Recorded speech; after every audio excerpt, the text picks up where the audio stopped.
Member Scott Kunitzer. Or John Kunitzer. I'm sorry. The mind just tracks, right? And then former SVSU President Eric Gilbertson. And First Lady Mrs. Beverly Grant. Please join me in welcoming our distinguished guests.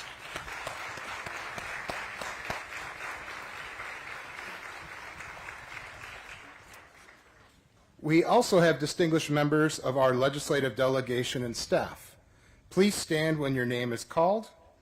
Representative Matthew Bierlein, Representative Bill Schuette, Staff Member Quentin Gross representing Senator Gary Peters, and Matt Franklin representing Senator Alyssa Slotkin. Please join me in welcoming our legislators and legislative staff.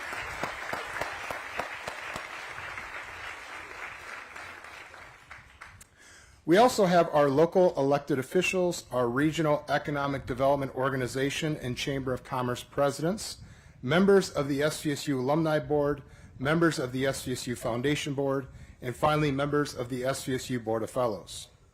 Thank you for being here today to support SVSU.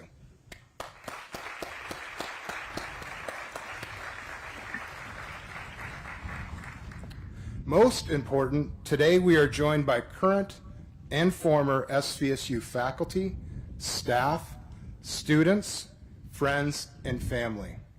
We truly appreciate all of you as members of our SVSU family. Please give them a warm cardinal welcome.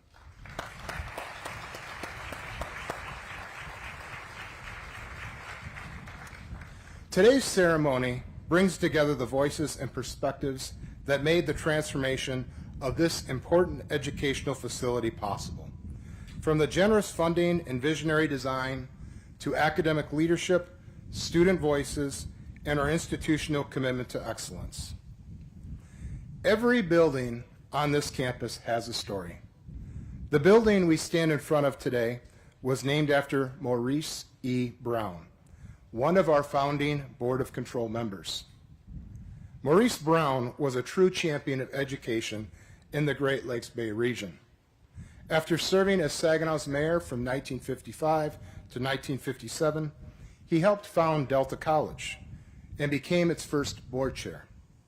In 1963, he joined the board of what started as private Saginaw Valley College and stayed on through its transition to a state institution. During his 8 years of service until 1971, Brown served as vice chairman and chair of the building committee, playing a key role in shaping the university's early development. Over a decade later, when construction of the original Brown Hall was completed in 1986, during the presidency of Dr. Jack Ryder, our second president, the Board of Control honored Maurice's exceptional service. Today, Brown Hall carries on his legacy as a reminder of his lasting impact on the university and the community. Over the years, this building has hosted numerous courses attended by many of our 55,000 plus alumni, covering fields such as psychology, criminal justice, foreign language, history, and communications. Now we look to the future. Brown Hall is getting a fresh start that honors both its history and the evolving needs of our students. To talk more about the new Brown Hall, we are joined by Valentino Mancini, Senior Project Manager at NOR, the architectural and engineering firm behind this project. Please welcome Mr. Mancini, who is here to share details about the building's design.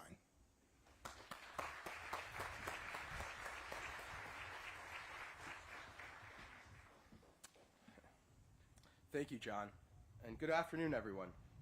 I'm pleased to speak on behalf of NOR and our consultants about the design, architectural decisions that shaped the Brown Hall renovation. From the onset, the project was about more than just modernization. It was about reimagining how an academic building could actively support contemporary pedagogy while preserving the strength and integrity of its original architecture. The existing building presented a sense of robustness a heavy, grounded presence defined by its masonry and inward-focused organization. Our intervention sought to honor the solidity while introducing lightness, transparency, and movement.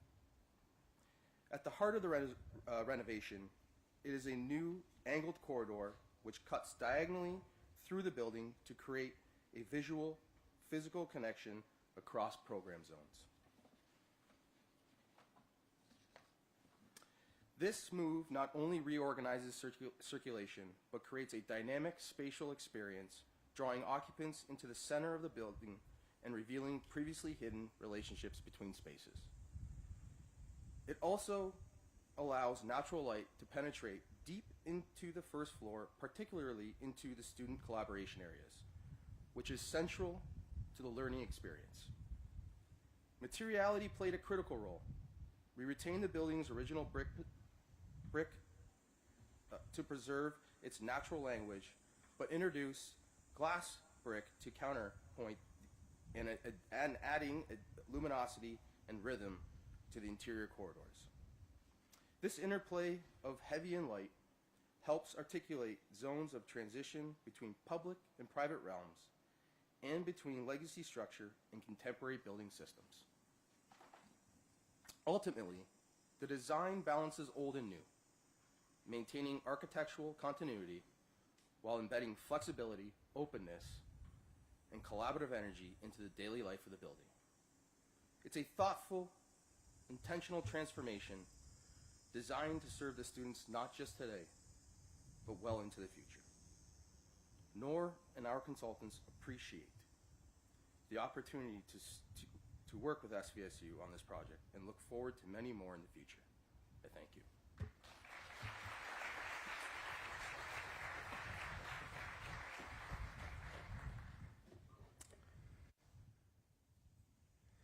Many people at this institution have been envisioning this renovation for over 6 years. After we broke ground on the Carmona College of Business, then President Don Bichond and CFO Jim Mullidor wanted us to move forward with this project. Around that time, we unfortunately experienced a fire in the building, which created a sense of urgency to secure capital outlay funding for it. A key part of our success as an institution is due to the support of our regional legislative delegation, those who are here with us today. However, every capital outlay project on this campus always has had a champion. For many buildings on our campus, it was Jim Barsha who championed the projects. But more recently, individuals like Roger Kahn helped with the Wicks Hall renovation, Tim Kelly took the lead on the Carmona College of Business. In this project, former Senator Ken Horn was our champion. Ken served as the Capital Outlay Chair alongside Senate Appropriations Chair Jim Stamas from Midland and former House Floor Majority Leader Ben Frederick from Owasso. And he championed Saginaw Valley State University, securing $22 million to cover 75% of the project's funding. Now here is what makes this project extraordinary. This wasn't just any $22 million planning authorization. It was $22 million in cash, not a bond, which is virtually unheard of in the capital outlay process in Lansing. For this, we are deeply grateful to our entire legislative delegation and especially to former Senator Ken Horn. To share a few words, please join me in welcoming Senator Ken Horn.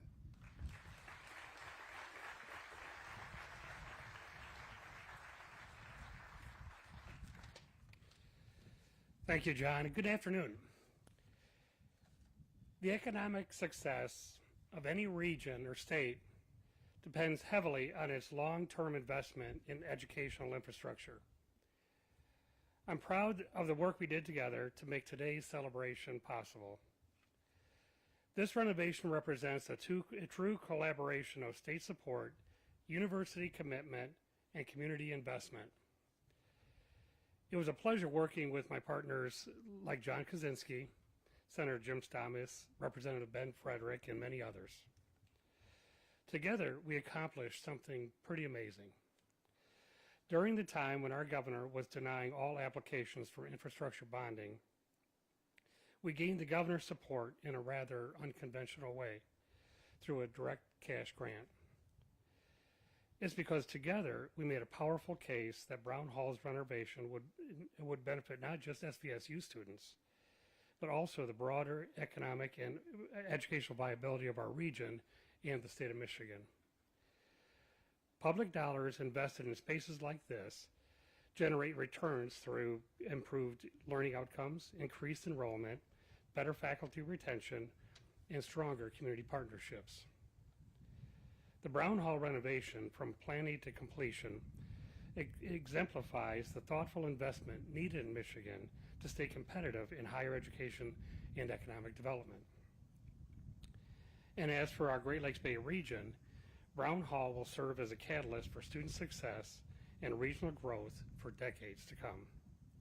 It is an honor to have played a small part in the project and to see this cardinal vision become a reality. Thank you.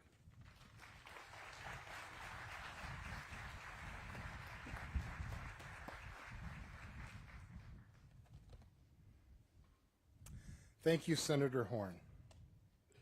Over the past 6 years, our College of Arts and Behavioral Sciences has been involved in the vision, advocacy, and construction of this project. We appreciate the work hours put in by former Dean Dr. Mark Peretz, who retired this past June from SVSU.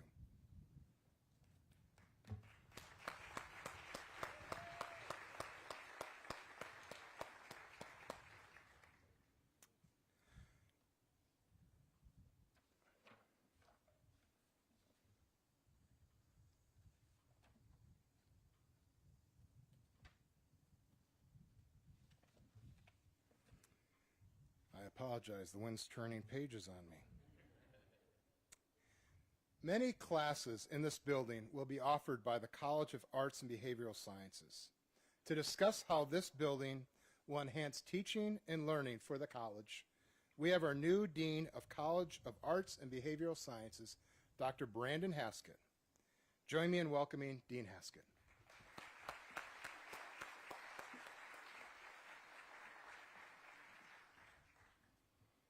Good afternoon, everyone.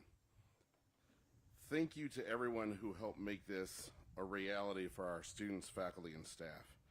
When Brown Hall was opened in 1986, it housed 15 departments, ranging from accounting to social work to education and sociology.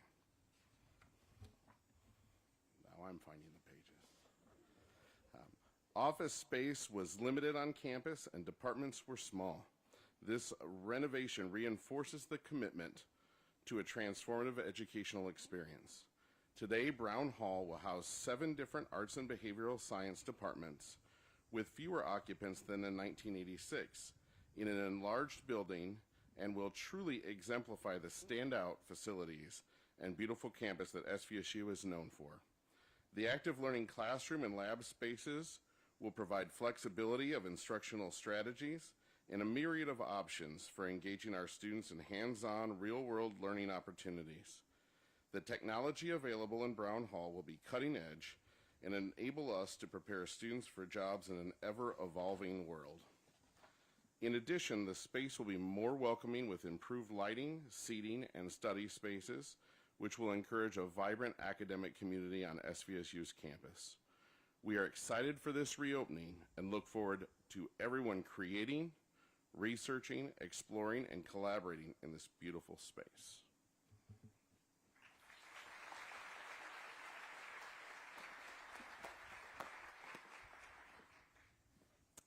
Thank you, Brandon.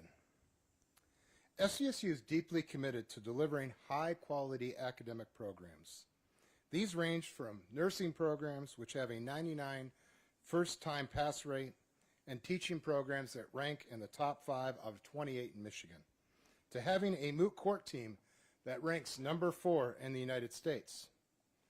Our students are the main reason for everything we do here at SVSU. Today, we will hear from Isaac Zamora Ayers, the president of the SVSU Psychology Club, to get the students' perspective. Please join me in welcoming Isaac.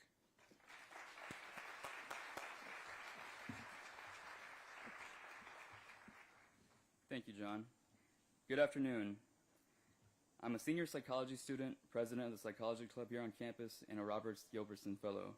It's an honor to be here today representing the student body as we celebrate the opening of this incredible new space. On behalf of the students, I want to thank the university leadership, government officials, donors, and project teams who made this building renovation possible. The investments put into this project were not just for a new building on campus, they were for us, the students, who will go on to become the next generation of psychologists, historians, criminal justice professionals, and leaders in the multiple academic disciplines that Brown Hall houses. Within the walls of this building, students will collaborate, discover, and soar.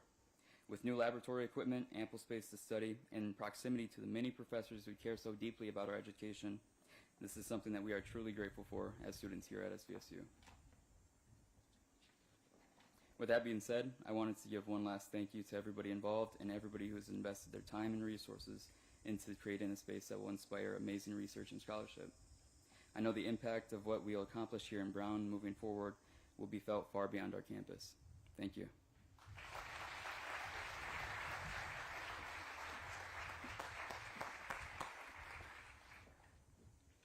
Thank you, Isaac. And I'm jealous of the Psychology Club and all the cool facilities you're going to be using over this upcoming year.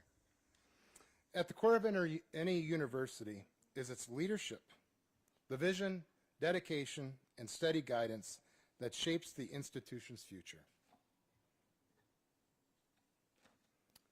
Dr. George Grant Jr. became SVSU's 5th president in January 2023. Bringing decades of experience as an educator, researcher, and administrator. Under his guidance, SVSU has strengthened community partnerships, expanded opportunities for students, and embraced innovation in academics and campus life. He has been a tireless advocate for ensuring that our facilities, such as the newly imagined Brown Hall, are not just buildings but places of inspiration, collaboration, and opportunity. President Grant understands that projects like this renovation are more than capital investments. They are investments in our mission, our future, and every Cardinal who will pass through these doors. Please join me in welcoming the president of Saginaw Valley State University, Dr. George Grant Jr.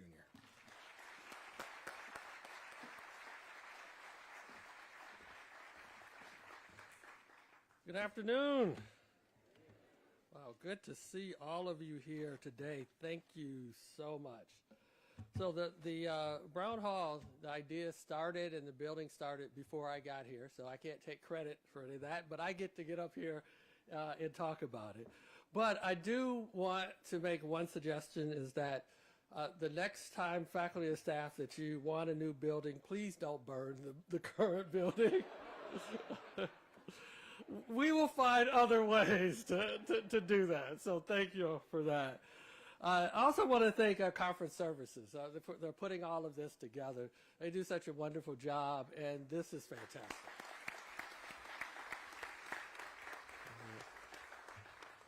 And I also want to thank our board chair, Rajwina, for being here and the leadership that she provides, not only me, but this great university. So thank you very much. And also one of our predecessor, President Eric Gerberson. Thank you so much. He's over somewhere. Thank you so much. Not only for what you did for this university and how you left it for the next president and the next president, but that your continued support and commitment to higher education and knowing that the impact that it can have on this region, around the state, around the country, and around the world. So thank you so much.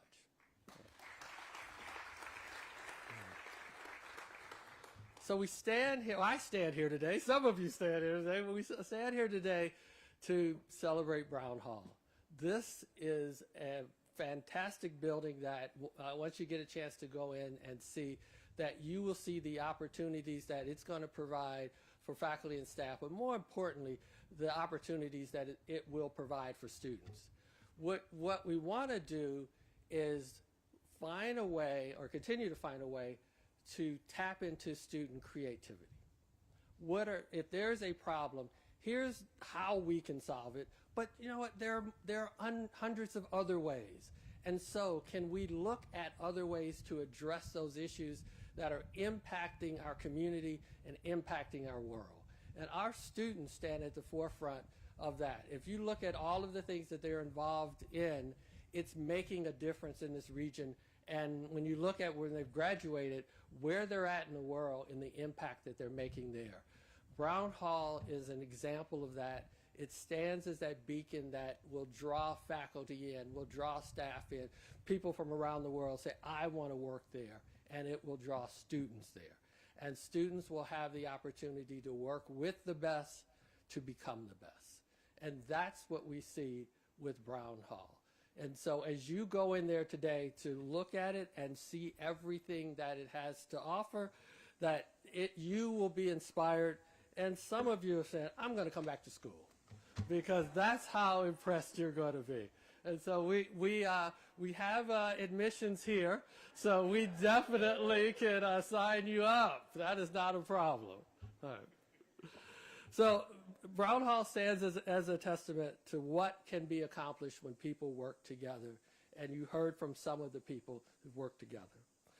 The last thing I want to highlight, or I want to showcase, is Mike Pastro. Where are you at, Mike Pastro? Stand up.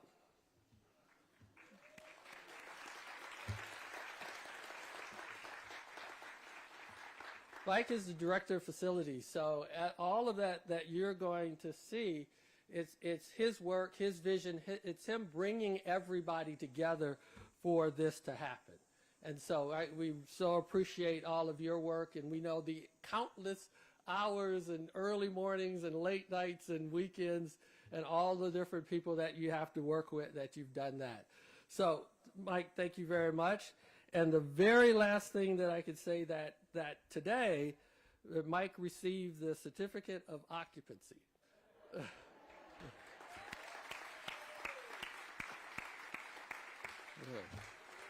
So when you go in, there will be boxes, and they'll tell you what floor the box goes to. So pick up a box and take it to that floor. Since you're here, we might as well all do it together.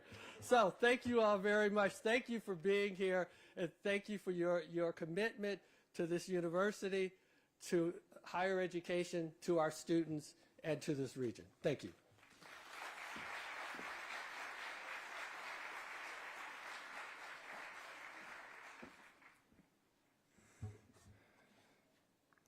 Thank you, President Grant.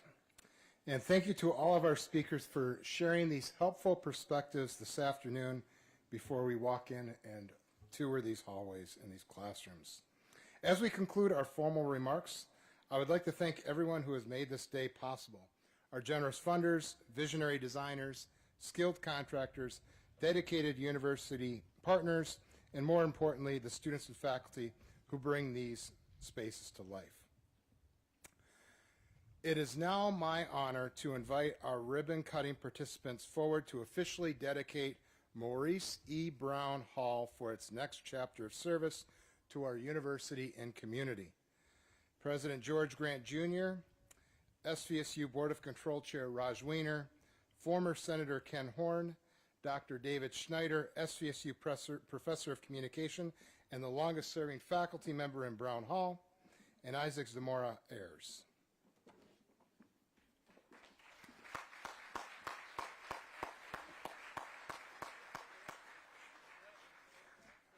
Anybody wants to get a picture, come on over.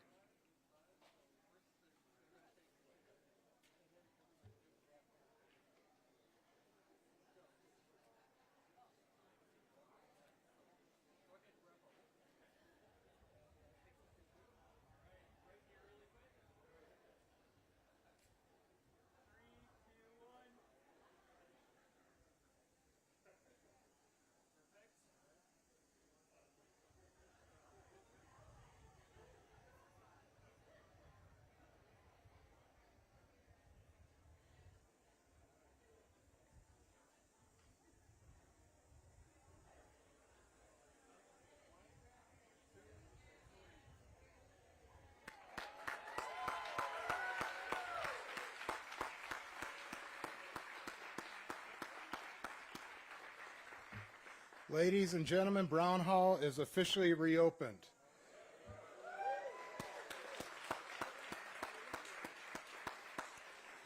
We thank you for joining us today, and please follow the path to your right, my left, to enjoy the light refreshments and hors d'oeuvres on the second floor of the Brown Concourse. We invite you to explore the renovated building and enjoy discovering Brown Hall. Have a wonderful day. Thank you.